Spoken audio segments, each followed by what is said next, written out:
శ్రీ గురుభ్యో నమః. శ్రీ మహాగణాధిపతయే నమః. శ్రీ లలితా మహా త్రిపుర సుందర్యై నమః.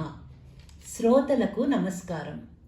ఇప్పుడు శ్రీ శంకరులు రచించిన సౌందర్య లహరిలోని 76 నుంచి 80వ శ్లోకం వరకు అందరము కలిసి పఠిద్దాం. హరక్రోధాజ్వాలావళిభిః అవలీఢేన వపుషా గభీరేతేనాభిసరసి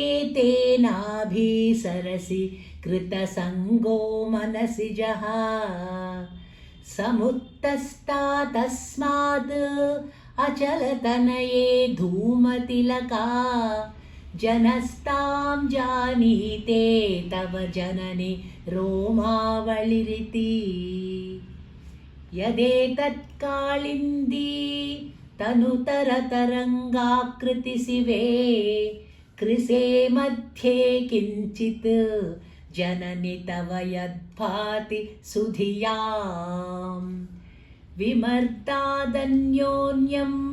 కుచకలసయోరంతరగతం తనూభూతం వ్యోమ ప్రవిశదిన నాభిం కుహరిణీ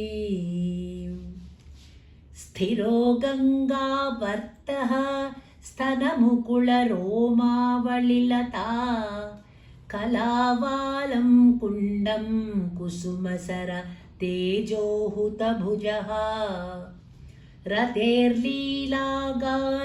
కిమపి తవ నాభిగిరిసుతే బిలద్వారం సిద్ధే గిరిశనయనానాం విజయతే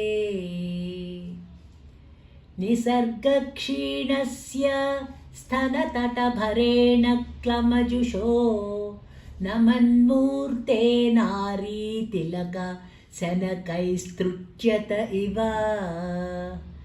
చిరంతే మధ్యస్య త్రుటితటినీ తీరతరుణా సమావస్థాస్తేమ్నో భవతు కుశలం శైలతనయే కుచౌ సద్యస్విద్యత్ తతఘటితకూర్మాసభిదురౌ కషంతౌ దోర్మూలే కనకకలశాభౌ కలయతా తనుత్రాతుం భంగా దళమితివలగ్నం తనుభువా తిధానద్ధం దేవి త్రివళయవలి వల్లిభిరివ.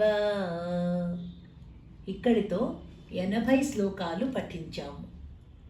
స్వయం జ్యోతి స్వరూపురాలై త్రిమూర్తులకు శక్తినిచ్చి వారి వారి కృత్యములను నిర్వహింపచేయగల మూల ప్రకృతి అయిన భువనేశ్వరీదేవికి దండ ప్రణామాలు అర్పిద్దాం. మరో 5 శ్లోకాలతో మళ్ళీ కలుద్దామా? శ్రీమాత్రే నమః.